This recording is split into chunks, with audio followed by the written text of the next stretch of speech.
நவபாஷான ராஜமுருகர் ஆலயம் பழனிக்கு அப்புறம் 3வது இடம் நவபாஷான சிலை இந்த இடத்துல பிரதிஷ்டை பண்ணியிருக்கிறாங்க. 5000 ஆண்டுகளுக்கு முன்னால் போகரால் உருவாக்கப்பட்ட நவபாஷான சிலையினுடைய மகத்துவம் இங்கே அப்படியே இருக்குதுன்னு சொல்லலாம். மகாகுரு அரிந்தனார் கினியார் அவருடைய சீடர் தான் வடபழனி சித்தர். வடபழனி சித்தருடைய நேரடி சீடர் இந்த கோவில் நிறுவனர் கு ரமேஷ்குமார். இந்த ஆலயம் உருவாக காரணமானவர்கள். பால தண்டாயுத பாணியாகவும் வருஷம் 360 நாள்களும் நவபாஷான ராஜமுருகராக அருள்பாலிக்கிறார். சுவாமி மேலே இருக்கக்கூடிய நீரை காலையில் அபிஷேகம் பண்ணி வர பக்தர்களுக்கு தீர்த்த பிரசாதமாக கொடுத்துருக்கோம். மனித குலத்திற்கு வியாதி அப்படின்னு பார்த்தீங்கன்னா 4448 வியாதிகள் வரும்னு சொல்லியிருக்கிறாங்க. சுவாமி மேலே பட்டு வரக்கூடிய அந்த காற்று, பால், பஞ்சாமிர்தம், தேன், விபூதி, சந்தனம் அப்படின்னு மெடிசனாக இருக்குது.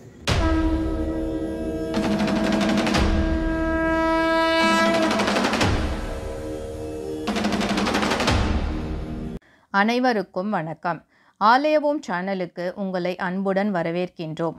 உலகிலேயே முதலில் நவபாஷாணங்களால் உருவாக்கப்பட்ட சிலை என்றால் அது தமிழ்நாட்டில் போகர் சித்தரால் உருவாக்கப்பட்ட பழனியில் உள்ள தண்டாயுதபாணி முருகன் சிலைதான். போகர் சித்தர் 9 பாஷாணங்களை தேர்வு செய்து பழனி முருகன் சிலையை வடிவமைத்ததாக கூறப்படுகிறது. நவம் என்றால் 9, பாஷாணம் என்றால் விஷம். 9 பாஷாணங்களை கொண்டு வடிவமைத்த சிலை என்பதால் இதை நவபாஷாண சிலை என்று கூறுகிறோம். குறிப்பாக நவபாஷாணத்தால் உருவான பழனி முருகன் சிலைக்கு செய்யப்படும் அபிஷேக தீர்த்தங்களை அருந்தினால் அது நம் உடலில் உள்ள நச்சுக்களை நீக்கி உடல் ஆரோக்கியத்திற்கு நன்மைகளை தரும் என்பது நம்பிக்கை. இப்போது பழனி முருகன் கோயிலுக்கு செல்ல முடியாத சென்னை மற்றும் அதை சுற்றியுள்ள பக்தர்களுக்கு ஒரு மகிழ்ச்சியான செய்தி. சென்னைக்கு அருகில் மலையம்பாக்கம் பகுதியில் அமைந்துள்ள நவபாஷான ராஜமுருகன் திருக்கோயிலில் மற்றும் ஒரு நவபாஷான முருகன் சிலை உருவாக்கப்பட்டுள்ளது. இந்த நவபாஷான சிலையை வடிவமைத்தது யார் மற்றும் எப்போது வடிவமைக்கப்பட்டது? இந்த நவபாஷான ராஜமுருகனின் தோற்றம், அற்புதங்கள் மற்றும் சிறப்புகளை பற்றி குருக்கள் கூறுவதை பார்ப்போம். அதன் பிறகு ஆலயத்தை தரிசிப்போம். பக்த அன்பர்களுக்கு அன்பான வேண்டுகோள், நீங்கள் இன்றைக்கி தரிசிக்க கோயில் பார்த்தீங்கன்னா நவபாஷான ராஜமுருகர் ஆலயம் பூந்தமல்லிக்கு மிக அருகில் 1.5 கிலோமீட்டரில் இருக்கக்கூடிய வடக்கு மலையம்பாக்கம் பகுதியில் சுவாமி எழுந்தருளி இருக்கிறார். பழனிக்கு அப்புறம் 3வது இடம் நவபாஷான சிலை இந்த இடத்துல பிரதிஷ்டை பண்ணியிருக்கிறாங்க. குரு ஸ்ரீ நவபாஷான வடபழனி சித்தர் பீடம் அப்படின்ற பீடத்தின் சார்பாகவும் நவயோக தியான மையம் அந்த குழுமத்தினாரனாலும் இந்த கோவில் நிர்வாகி வந்துருக்காங்க. இந்த சுவாமியை பற்றின விவரம் பார்த்தீங்கன்னா பழனிக்கு அப்புறம் 3வது இடம் அப்படின்னு சொல்லலாம். 5000 ஆண்டுகளுக்கு முன்னால் போகரால் உருவாக்கப்பட்ட நவபாஷான சிலையினுடைய மகத்துவம் இங்கே அப்படியே இருக்குதுன்னு சொல்லலாம். இந்த 18 சித்தர்களுடைய ஆட்சியும் இங்கே பரிபூரணமாக நம்ம இந்த இறைவனை தரிசிக்க வரும்போது நமக்கு கிடைக்கும். மகாகுரு அரிந்தனார் கினியார் அவருடைய சீடர் தான் வடபழனி சித்தர். வடபழனி சித்தருடைய நேரடி சீடர் இந்த கோவில் நிறுவனர் கு ரமேஷ்குமார். இந்த ஆலயம் உருவாக காரணமானவர்கள். குருவினோடு பயணித்ததுனால அந்த நவபாஷாணத்தை கையாளக்கூடிய தன்மை, குருநாதருடைய அனுகிரகம், குருவருளும் திருவருளும் கிடைக்கப்பட்டதுனால கு ரமேஷ்குமார் ஐயா அவர்களுக்கு அந்த பாக்கியம் கிடைச்சதுன்னு சொல்லலாம். பழனியில் 3 அடி உயரத்தில் சுவாமி பிரதிஷ்டை பண்ணாங்க. இந்த இடத்துல 4 அடி உயரத்தில் சுவாமி பிரதிஷ்டை பண்ணியிருக்கிறாங்க. கீழே ஆதார பீடமாக பரமேஸ்வரன் இருக்கிறாரு. பரமேஸ்வரன் பின்னாடி சுவாமி நின்று இருக்கிறாரு. பால தண்டாயுத பாணியாகவும் வருஷம் 360 நாள்களும் நவபாஷான ராஜமுருகராக அருள்பாலிக்கிறார். காலையில் 7 மணிக்கு விஸ்வரூப தரிசனமும் இரவு 8 மணிக்கு அர்த்தஜாம பூஜை இங்கே சுவாமி நடந்துட்டுருக்கு. இதனுடைய விசேஷம் பார்த்தீங்கன்னா பழனியில் வேர்க்கக்கூடிய நீரை கௌபீன தீர்த்தம்னு சொல்லி கொடுத்துட்ருக்காங்க. இங்கேயும் நம்ம சுவாமி மேலே வேர்க்கக்கூடிய நீரை காலையில் அபிஷேகம் பண்ணி வர பக்தர்களுக்கு தீர்த்த பிரசாதமாக கொடுத்துட்ருக்கோம். சித்த மருத்துவத்தில் அதை தாய் நீர் அப்படின்னு சொல்கிறாங்க. 5000 வருஷத்துக்கு முன்னாடியே போகர்கள் சித்தர்கள்லாம் சேர்ந்து மனித குலத்திற்கு வியாதி அப்படின்னு பார்த்தீங்கன்னா 4448 வியாதிகள் வரும்னு சொல்லியிருக்கிறாங்க. ஒரு கவியாகவே பாடியிருக்கிறாங்க. அத்தனை வியாதிகளும் போய் மனித குலம், நம்மளுடைய பாரத தேசத்தில் இருக்கக்கூடிய மனித குலங்கள் நல்ல ஆரோக்கியமாக இருக்கணுன்றதுனால தான் இந்த இறைவனை உருவாக்கியிருக்கிறாங்க. அறிவியலும் ஆன்மீகம் சேர்ந்தது தான் இந்த நவபாஷான முருகர் அப்படின்னு சொல்லலாம். பாஷணம் அப்படின்னா விஷம், நவம் அப்படின்னா 9, மொத்தம் 64 பாஷணங்கள் இருக்குதுன்னு சொல்லியிருக்கிறாங்க. அதில் உயரிய பாஷணங்களாக 9 பாஷணங்களை போகர் சித்தர் தேர்ந்தெடுத்திருந்தார். அந்த 9 பாஷணம் என்ன காரணம் அப்படின்னு கேட்டதுன்னா நவ கிரகங்களுடைய சாராம்சம் கொண்டது தான் அந்த 9 பாஷணம். இந்த உலகமே இயங்கிறது பார்த்தீங்கன்னா பஞ்சபூதங்களும் 9 கோள்களுடைய சாராம்சம் தான் சொல்லுவாங்க. அந்த மாதிரி பார்க்கும்போது அந்த 9 கோள்களுடைய சாராம்சமும் இந்த 96 மூலிகைகள் அபரிவிதமான சக்தி கொண்ட 96 மூலிகைகள் இந்த சுவாமிக்குள்ளே சேர்த்துருக்குறாங்க. சுவாமி மேலே பட்டு வரக்கூடிய அந்த காற்று, பால், பஞ்சாமிர்தம், தேன், விபூதி, சந்தனம் அப்படின்னு மெடிசனாக இருக்குது. இப்போ சுவாமி மேலே சாத்தியிருக்கிற விபூதி பார்த்தீங்கன்னா பசு சாணத்திலான விபூதி. காலையில் 7 மணிக்கு அபிஷேகமாக சாத்தினோம்னா இரவு 8 மணிக்கு தான் அந்த விபூதி எடுப்போம். அதே போல் அது மேலே வேர்க்கக்கூடிய நீர், அதை வந்து தாய் நீர் சொன்னோம் இல்லைங்களா, அதை வந்து சாப்பிடும்போது நாவில் இருக்கும்போது எந்த சுவையும் தெரியாது. முழுங்கின பிறகு கண்டம் என்று சொல்லக்கூடிய இந்த தொண்டையில் போன பிறகு தான் மைல்டாக இனிப்பை உங்களால் உணர முடியும். இந்த நீரை சாப்பிட்டு வர நமக்கு இம்யூனிட்டி பவர், நோய் எதிர்ப்பு சக்தி கிடைக்கக்கூடிய ஒரு அருமருந்தாக இருக்குது. தீர்த்தம் கிடைக்காத பட்சத்தில் வரவாளுக்கு அபிஷேகம் பண்ணி இந்த விபூதியை காப்பு பண்ண விபூதி பிரசாதமாக வாங்கிட்டு போய் சாப்பிட்டுட்டு வரும்போது சகல வியாதிகளுக்கு நிவர்த்தி பண்ணக்கூடிய ஒரு அருமருந்தாக இருக்குது. இந்த இறைவனை நம்ம தரிசிக்கிறது பார்த்தீங்கன்னா பூர்வ ஜென்ம பிராப்தம், சித்தர்கள் மகான்களுடைய ஆகி இருந்தால் மட்டும்தான் இந்த இறைவனை தரிசிக்க முடியும்னு சொல்கிறாங்க. இந்த இறைவனை நம்ம கண்ணுறும்போது நம்மளுடைய மனத்தையும் புத்தியும் சமநிலைப்படுத்தக்கூடிய தன்மை இந்த நவபாஷானம் உருவாக்குன்னு சொல்லலாம். இங்கே வரும்போது நம்ம மனதில் இருக்கக்கூடிய எதிர்மறையான எண்ணங்களை போக்கக்கூடிய சக்தி இந்த இறைவன் கிட்ட இருக்கு. இந்த இறைவனை வந்து ஆண் மையன்பர்கள் வந்து சட்டையை கட்டிட்டு 9 முறை வலம் வர சொல்லுவோம். ஓம் சரவண பவாய நமன்னு சொல்லி அப்படி வலம் வரும்போது பார்த்தீங்கன்னா கர்ப்பகிரகத்தை சுற்றி 5 இடத்துல துளைகள் வச்சுருக்கிறாங்க. அந்த சுவாமி மேலே பட்டு வரக்கூடிய அந்த சஞ்சீவினி மூலிகை காற்று நம்ம மேலே நல்லா படணும், சுவாசிக்கணும்னு. அந்த காற்றை நம்ம சுவாசிக்கும் போதும் நம் மேல் சருமங்களில் படும் போதும் சின்ன சின்ன சரும பிரச்சனைகள், தீய சக்தியினுடைய தாக்கங்கள், கண் திருஷ்டிகள் எல்லாம் போகக்கூடிய சக்தி அந்த காற்றுக்கு இருக்குது. இந்த காற்று வரக்கூடிய இது பார்த்தீங்கன்னா இந்த கோபுரம் அப்படின்னு பார்த்தீங்கன்னா வித்தியாசமாக இருக்கும். வெளியிலேருந்து பார்த்தீங்கன்னா 9 அடுக்காக பிரிச்சிருக்கிறாங்க. கோபுரம் சித்தர்களுடைய வழித்தோன்றல் பிரகாரம் தான் நம்மளுடைய மனித உடலை சார்ந்து இந்த கோயில் கோபுரம் அமைச்சிருக்கிறாங்க. ஒவ்வொரு அடுக்குலையும் 8 துளைகள் வச்சுருக்கிறாங்க. மொத்தம் 72 துளைகள் இருக்கும். கோபுரம் உள்ளே பார்த்தீங்கன்னா வெற்றிடமாக இருக்கும். இந்த 72 துளைகள் வழியாக வரக்கூடிய காற்று தான் உள் வாங்கி சுவாமி மேலே இருக்கக்கூடிய கர்ப்பகிரகத்தில் இருக்கக்கூடிய சுவாமி மேலே பட்டு அது வெளியே வரும்போது பகல் பொழுதில் உஷ்ண காற்று அவர் மேலே பட்டு வரும்போது சஞ்சீவினி மூலிகை காற்றாக வெளிவருகிறது.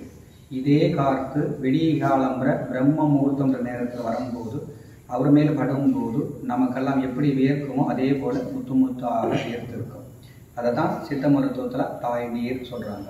பழனியில் அதை கௌபீர தீர்த்தம்னு சொல்லிட்டு இருக்காங்க. இந்த கோயில் ஆலயத்தில் அந்த நீரை வந்து ஒரே ஒரு சொம்பு ஜலம் கொட்டி அபிஷேகமாக எடுத்து வர பக்தர்களுக்கு தீர்த்த பிரசாதமாக கொடுத்துட்டுருக்கோம்.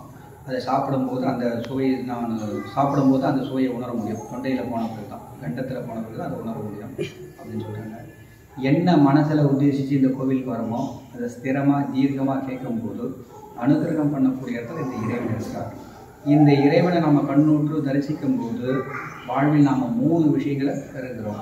முதல்ல பார்த்தீங்கன்னா ஏக ஜென்மம், பூர்வ ஜென்மம், ஜென்மாந்திரம் சொல்லக்கூடிய 3 ஜென்ம கருமாக்களை இந்த பிறவியில் நம்ம அனுப்பிச்சுட்டு இருக்கோம். கருமாவை 1% குறைக்கக்கூடிய வல்லமை இந்த இறைவன் கிட்ட இருக்கு. 2வது பித்துரு சாபம், பித்துரு தோஷத்தை போக்கக்கூடிய தன்மையும் இந்த இறைவன் கிட்ட இருக்கு. 9 கோள்களினால் ஏற்படக்கூடிய தோஷங்கள் நிவர்த்தி பண்ணக்கூடிய இதுவும் இந்த இடத்துல இருக்குது. ஜாதக ரீதியாக தோஷங்கள் இருந்தாலும் போக்கக்கூடிய இறைவன் அனுகிரகமாக இருக்கின்றார். பழனியில் எப்படி தென் திசை நோக்கி சுவாமி பிரதிஷ்டை பண்ணாங்களோ அதே போல் இந்த ஆலயத்திலும் சுவாமியை தென் திசை நோக்கி பிரதிஷ்டை பண்ணியிருக்கிறாங்க. ஏன் தென் திசை நோக்கி பிரதிஷ்டை பண்ணாங்கன்னா இந்த சுவாமி மேலே அதிகமான உஷ்ணம் ஏற்படும். பாஷணத்துடைய தன்மையும் மூலிகையினுடைய தன்மையினால வேதியியல் மாற்றம் ஏற்படும்போது அந்த உஷ்ண காற்று நம்ம மேலே படணும் அப்படின்னு மட்டும் இல்லாமல் அந்த சுவாமியுடைய இதுவுக்கு பார்த்தீங்கன்னா தென் திசையில் வந்து காற்று அதிகமாக வீசிட்டு இருக்கும் இயற்கையாக. அதனால் அந்த தென் திசை காற்று சஞ்சீவனி மூலிகை காற்றாக வரணும் அப்படின்றதுனால தான் உத்தேசித்து பண்ணியிருக்காங்க. அந்த காலத்தில் சித்த பெருமக்கள்லாம் அதே பேஸ் பண்ணி தான் பண்ணியிருக்கிறாங்க. இந்த ஆலயத்தில் கூடுதலான விஷயம் பார்த்தீங்கன்னா கீழே 3.5 அடி உயரத்தில் நவபாஷான ராஜபாரகின்னு பிரதிஷ்டை பண்ணியிருக்கிறாங்க. இதுக்கப்புறமேட்டு பார்த்தீங்கன்னா பாதரசம் அப்படின்னு சொல்லக்கூடிய மெர்க்குரியினால் 2.5 அடி உயரத்தில் சிவலிங்கம் பிரதிஷ்டை பண்ணியிருக்காங்க. குரு ஸ்ரீ வடபழனி சித்தரையும் நவபாஷானத்தில் செஞ்சுருக்கிறாங்க. அவருடைய முழு பெயர் பார்த்தீங்கன்னா கோபாலகிருஷ்ணன். நவபாஷான வடபழனி சித்தருடைய பெயர். அவருடைய பூர்வீகம் பெங்களூர், உடுப்பியில் இருந்தார். சின்ன வயசுலே சித்தர்கள் மேல் ஈடுபாடு அதிகமாக கொண்டதுனால வீட்டை விட்டு வெளியே வந்து சித்தர்கள் மேலே பற்றுனால காடு மலையெல்லாம் திரிஞ்சு குருவினுடைய உபதேசம் இருந்தால்தான் எல்லாம் கிடைக்கணும் போது மகாகுரு அரிந்தனார்க்கினியார்கிட்ட தஞ்சம் அடைந்தார். அவர்கிட்ட நிறைய ஆன்மீக விஷயங்கள், மருத்துவங்கள் எல்லாம் தெரிஞ்சின்றார். அதனுடைய தான் கற்றுந்த வித்தைகளை மற்றவர்களும் சொல்லணும் போது வடபழனியில் மசூதி தேரில் வைத்தியம் பண்ணிட்டு இருந்தார். பக்தர்களால் வைக்கப்பட்ட பேர் தான் வடபழனி சித்தர்னு. அதில் வந்து ஒரு அம்மாவுக்கு கேன்சர் வந்து குணப்படுத்த முடியாது, அவங்க கடைசி ஸ்டேஜ் வந்துட்டாங்க, டி கேட்டகரியில் அப்படின்னு சொல்லக்கூடிய இதில் வந்துட்டாங்க. சித்தருடைய மகத்துவம் அறிஞ்சு கேள்விப்பட்டு வந்து அவர்கிட்ட மருந்து வாங்கி சாப்பிட்டாங்க. அவங்களோட வாழ்நாள் பார்த்தீங்கன்னா ஒரு 7-8 வருஷம் நீண்ட ஆயுளோடு வாழ்ந்து வந்து அதுக்கப்புறமேட்டு சமாதியாக அவங்க இது முக்தி அடைஞ்சாங்க. விசேஷ நாட்கள் போது சஷ்டி, விசாக நட்சத்திரம், கிருத்திகை, பௌர்ணமி, அமாவாசை இந்த நாட்டிலையும் அன்னதானம் நடந்துருக்கு. இந்த இறைவனை தரிசிக்கும் போது நமக்கு ஒரு ஆத்மாத்ம ஒரு திருப்தி கிடைக்குது அப்படின்னு பக்தர்கள் வந்து உணரக்கூடிய ஒரு பிரபுதமான ஒரு ஆலயமாக இந்த இடம் அமைஞ்சிருக்கு. பூந்தமல்லி பஸ் ஸ்டாண்ட்ல இருந்து 1.5 கிலோமீட்டர் வடக்கு மலையம்பாக்கம் பகுதியில Tambaram to Minjur bypass service ரோட்ல ஓட்டி இந்த கோவில் அமைஞ்சிருக்கு. வந்து கேட்டா யார் கேட்டாலும் இந்த கோவிலுக்குண்டான விலாசங்கள் சொல்லுவாங்க. அடுத்து ஆலயத்தை தரிசிப்போம். ஆலய ராஜகோபுரம் சற்று வித்தியாசமாக வட்ட வடிவில் 9 நிலைகளை கொண்டு அமைந்துள்ளது. ஆலயத்திற்கு முன்பு அமைந்துள்ள பெரிய வேல் பக்தர்களை வரவேற்கிறது. 2 நிலைகளை கொண்ட ஆலயத்தில் முதலில் தரை தளத்திற்குள் நுழைந்ததும் நவசக்தி விநாயகரை வணங்கிவிட்டு இடதுபுறம் சென்றால் வராகி அம்மன் சன்னதி உள்ளது. வேறெங்கும் காண முடியாத நவபாஷாணத்தால் உருவாக்கப்பட்ட இந்த வராகி நவபாஷாண ராஜ வராகி என்று அழைக்கப்படுகிறாள். வராகி அன்னையை பஞ்சமி அன்று வழிபடுவது விசேஷம். இங்குள்ள வராகி அன்னையை வழிபடுவதன் மூலம் உடல் உபாதைகள் நீங்கி நல்ல முன்னேற்றம் ஏற்படும். வராகி அன்னை தன் பக்தர்களை பில்லி, சூனியம், ஏவல், கண்திருஷ்டி போன்ற தீய சக்திகள், எதிரி தொல்லைகள், விபத்து, அச்சம், வழக்கு பிரச்சனைகள் என சகல துன்பங்களில் இருந்தும் காக்கிறாள். அதையடுத்து வள்ளி தெய்வானை சமேத சுப்பிரமணிய சன்னதி உள்ளது. இந்த சன்னதியை அடுத்து அகத்தியர் சற்று வித்தியாசமான வடிவில் தனது தலையின் மீது நாகத்தோடு காட்சியளிக்கிறார். அதற்கடுத்து அமைந்துள்ள பாதரச கைலாயர் சன்னதியின் இருபுறம் துவாரபாலகர்கள் நம்மை வரவேற்கின்றனர். சன்னதியில் கைலாயநாதர் பிரம்மாண்ட சிவலிங்க வடிவில் அற்புதமாக பக்தர்களுக்கு காட்சி தருகிறார். பாதரசம் கொண்டு வடிவமைக்கப்பட்டுள்ள இந்த கைலாசநாதரை வழிபடுவது விசேஷம். சிவன் சன்னதியை அடுத்து அம்மச்சூர் அம்மன் பிரம்மாண்ட சிலை வடிவில் அமர்ந்த கோலத்தில் அருள் புரிகிறாள். அம்மனுக்கு வலதுபுறம் நாக தேவதைகள் உள்ளன. இந்த சன்னதியில் 27 நட்சத்திரங்களுக்கும் உரிய நாகதேவதைகள் பிரதிஷ்டை செய்யப்பட்டுள்ளது. எந்தவித நாகதோஷம் இருந்தாலும் 27 நட்சத்திரக்காரர்களும் இங்கு வழிபட்டால் தோஷங்கள் விலகும் என்று கூறப்படுகிறது. அடுத்துள்ள சன்னதியில் மகாகுரு அரிந்தார்க்கினியனாரின் சீடர் குரு வடபழனி சித்தர் அற்புத தரிசனம் தருகிறார். வியாழக்கிழமை மற்றும் பௌர்ணமி நாட்களில் இவரை வழிபடுவது சிறப்பு. இவரின் சன்னதிக்கு முன்பு வலதுபுறம் தக்ஷணாமூர்த்தி, இடதுபுறம் சாய்பாபா காட்சி தருகின்றனர். அடுத்து முதல் தளத்திற்கு படிக்கட்டுகள் வழியே செல்கிறோம். இங்குதான் மூலவர் நவபாஷாண ராஜமுருகன் கருவறை மண்டபம் அமைந்துள்ளது.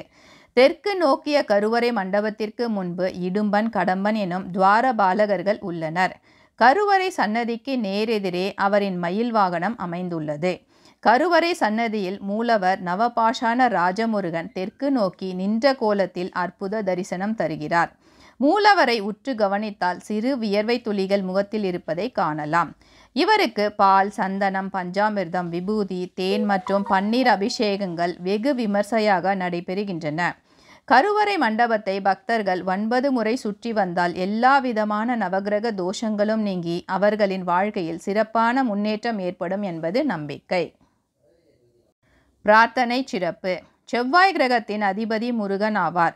ஜாதகத்தில் செவ்வாய் தோஷம் மற்றும் செவ்வாய் குறைபாடு உள்ளவர்கள் முருகனை செவ்வாய்க்கிழமையன்று பிரார்த்தனை செய்து வழிபடுவது செவ்வாய் பகவானின் வீரியத்தை வெகுவாக குறைத்து நல்ல பலன்களை அளிக்கும். நோய் நொடிகள் நீங்கி வாழ்வில் முன்னேற்றம் ஏற்படும். நிலம், வீடு கட்டுதல், திருமணம், குழந்தை பாக்கியம் போன்ற நல்ல பலன்கள் கிடைக்கும் என்பது பக்தர்களின் நம்பிக்கை.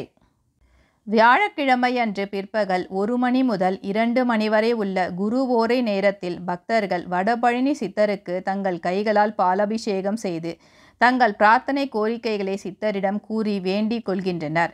மாதந்தோறும் வரும் பௌர்ணமி அன்று இரவு நேரத்தில் சிறப்பு அக்னி பூஜை நடைபெறுகிறது. இந்த பூஜையில் கலந்து கொள்ளும் பக்தர்களுக்கு அருள்வாக்கு கூறப்படுகிறது. இதன் மூலம் நிறைய பக்தர்களின் குறைகள் பிரச்சனைகளுக்கு தீர்வு ஏற்பட்டதாக கூறப்படுகிறது. ஆலய நடை திறப்பு நேரம் காலை 7 மணி முதல் 12 மணி வரை மற்றும் மாலை 5 முதல் 8 மணி வரை. செவ்வாய்க்கிழமை காலை 7 மணி முதல் 1 மணி வரை மற்றும் மாலை 5 முதல் 8 மணி வரை. வியாழக்கிழமை காலை 7 மணி முதல் 2 மணி வரை மற்றும் மாலை 5 முதல் 8 மணி வரை. பௌர்ணமி நாட்களில் காலை 7 மணி முதல் 12 மணி வரை மற்றும் மாலை 5 முதல் 9 மணி வரை. ஆலய தொடர்பு 9445038885. இத்திருக்கோயில் சென்னையில் இருந்து சுமார் 24 கிலோமீட்டர் தொலைவிலும் பூந்தமல்லியில் இருந்து சுமார் 2 கிலோமீட்டர் தொலைவிலும் உள்ளது. பூந்தமல்லியில் இருந்து ஆட்டோ வசதிகள் உள்ளன. ஆலய முகவரி 2425A முருகன் கோயில் தெரு, வடக்கு மலையம்பாக்கம், பூந்தமல்லி. இதுபோன்ற ஆன்மீக தகவல்கள், ஆலயங்கள், சித்தர்கள் வரலாறு, கிரக பெயர்ச்சி பலன்கள் ஆகியவற்றை அறிந்து கொள்ள ஆலய ஓம் யூடியூப் சேனலுக்கு சப்ஸ்கிரைப் செய்யுங்கள். நன்றி, வணக்கம்.